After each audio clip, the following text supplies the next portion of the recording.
वो मधुबाला ऋषभ कुंद्रा है।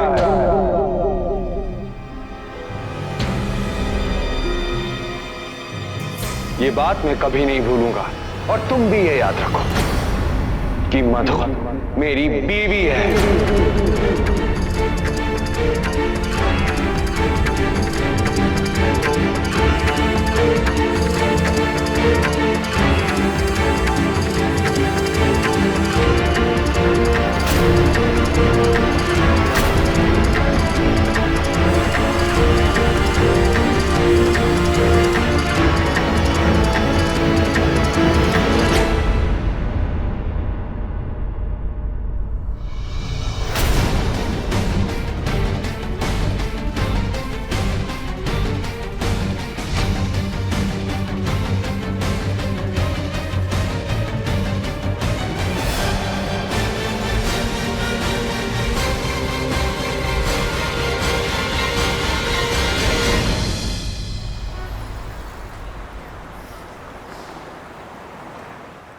बात नसीब की है और नसीब का रिमोट कंट्रोल भगवान नहीं। बात नसीब की है और नसीब का रिमोट कंट्रोल भगवान नहीं, इंसान।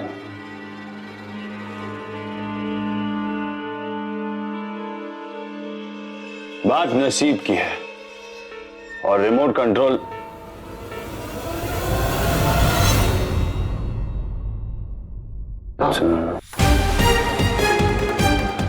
बाहर तुम्हें डू नॉट डिस्टर्ब का बोर्ड नजर नहीं आया? या तुम्हें लगा कि वो बोर्ड तुम पर लागू नहीं होता? आउट! ब्लडी फूल्स।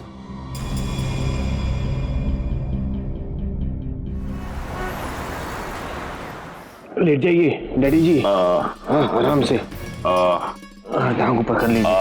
अरे थोड़ा ऊपर हो जाइए। ओहो डैडी जी, चिल्ला तो ऐसे रहे हो जैसे पेट में अल्सर है। सिर्फ गैस है, गैस। दवा खा लो सब ठीक हो जाएगा। ये लीजिए, ये लीजिए, ये लीजिए, खाइए खाइए।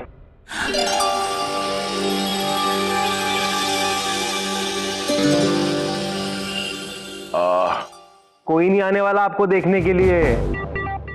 इतनी सी बात में लगवा दिया ना फटका। थोड़ा इंतजार कर लेते तो मम्मी जी के काढ़े में ही निपट जाते।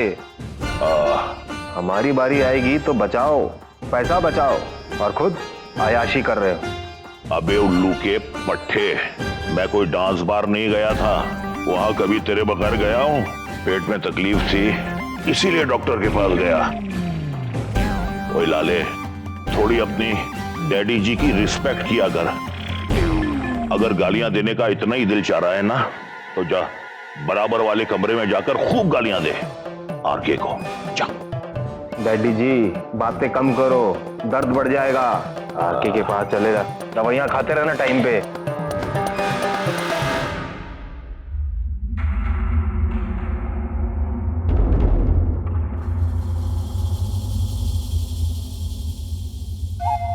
क्या कहा डॉक्टर ने?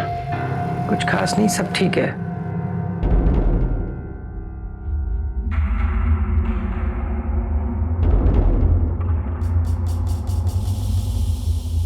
चीफ, वो उसके 4-5 फोन आ चुके हैं।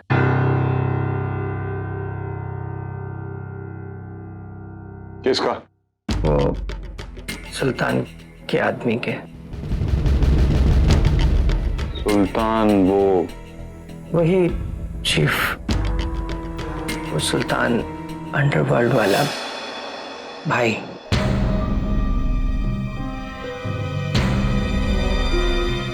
बिट्टू जी, ऐसे बहुत से लोगों को डॉन के नाम से झूठे फोन आते हैं। होगा कोई मुंबई से। चीफ नंबर बाहर का है, वही है। तो इसमें घबराने की क्या बात है? पुलिस कंप्लेंट करिए, पुलिस वाले निपटते रहेंगे। चीफ, पुलिस उसी का फोन है।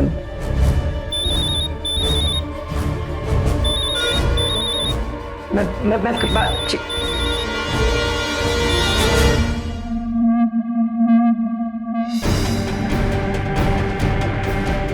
रिलैक्स बिट्टू जी।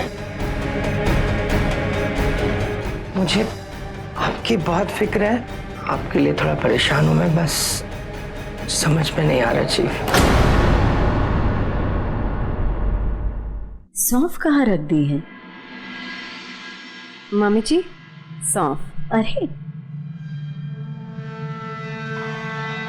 अब कैसी तबीयत है डैडी जी की? पहले से ठीक है। अच्छा,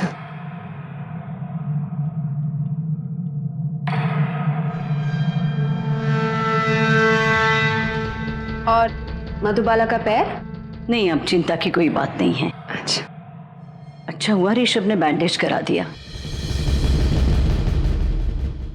वैसे वो दोनों स्टूडियो में आरके की कोई शूट चल रही थी क्या? नहीं, शूट तो नहीं थी, बस सब कुछ ऋषभ की वजह से हो गया। दीपाली, मैंने ऋषभ के लिए कोई बड़ा सपना नहीं देखा था कि वो शादी करके जल्दी अपना घर बसाए। हाँ, चाहती जरूर थी। बीवी मैं तुम्हें ही ढूंढ रहा था, पर लगता है कि तुम आरके के छुपे हुए राज पार्ट 5 को खोलने की तैयारी में लगी हो। नहीं नहीं, तो अब अगर प्लॉटिंग खत्म हो गई हो तो चलें? आरके, माँ और मैं तो बस वो तुम जानती हो कि मुझे तुम्हें उठाकर लेके जाने में कोई हिचकिचाहट नहीं होगी। मैं चलती हूँ। Good girl.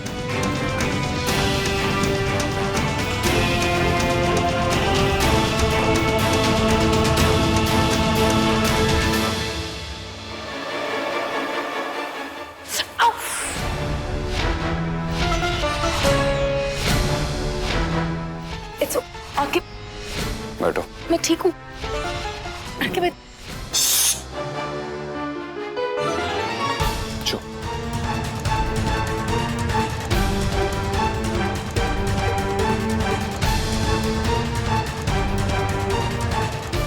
आरके, मैं ठीक हूँ। मैं क्वाइट।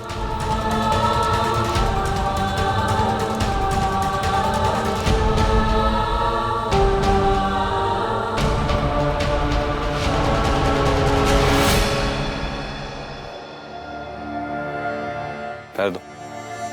आरके, इट्स ओके, मैं खुद कर लूंगी। पहली बार तुम्हारे पैर में दवाई नहीं लगा रहा हूं मैं। स्टूडियो वाली रात याद है?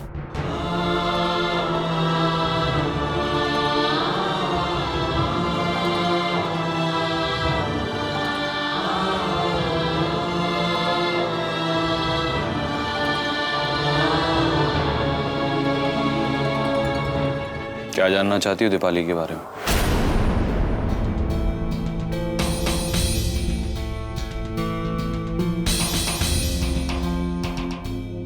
मानो तो वो मेरी भाभी है ना,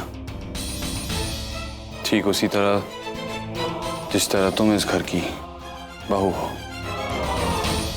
वो भी है, पर मुझे दिखती नहीं।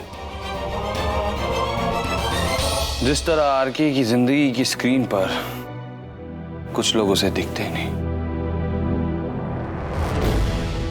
चिक्की मुझे नहीं दिखता, कुक्कू जी मुझे नहीं दिखते,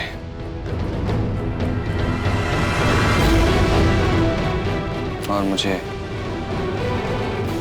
जन्म देने वाली औरत भी नहीं दिखती।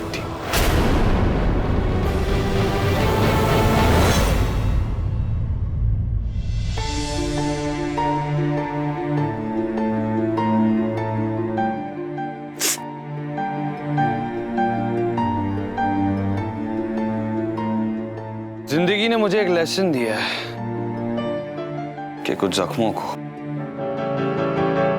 ढक कर रखना चाहिए, नहीं तो वो और भी बिगड़ सकते हैं, बहुत भयानक रूप ले सकते हैं।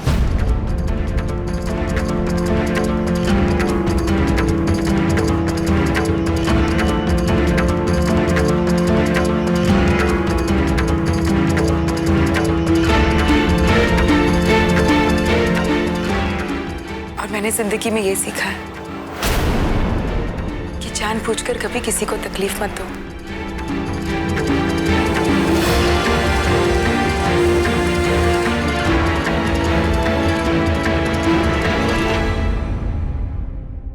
मैं मानती हूँ, मैं तुम्हें अपनी माँ से माफी मांगते हुए देखना चाहती थी,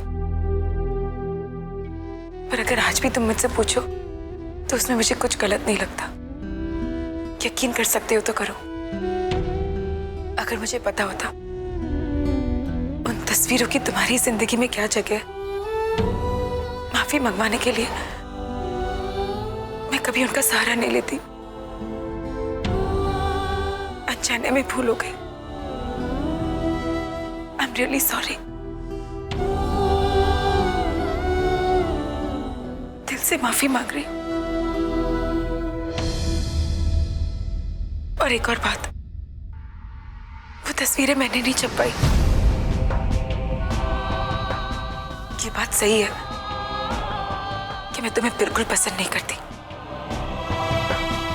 पर मैं इतनी गिरी हुई नहीं हूं। तुम्हें नीचे दिखाने के लिए मैं पूरी दुनिया को हमारी लड़ाई में शामिल करूंगी।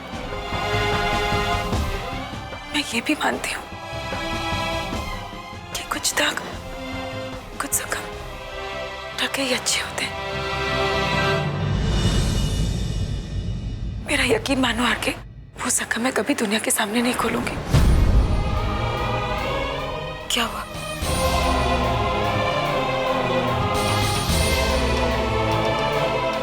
मैं तुम्हारे पांव के जख्म की बात कर रहा था। माना आरके की जिंदगी फिल्मी है, लेकिन उसकी जिंदगी की हर बात डायलॉग नहीं है।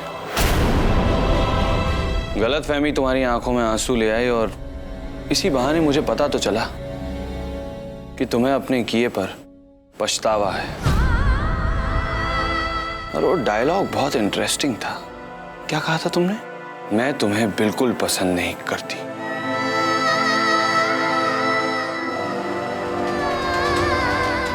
बहादुर लड़की हो। आज तक तुमने जो कुछ भी किया है अपनी अकड़ से ही किया है।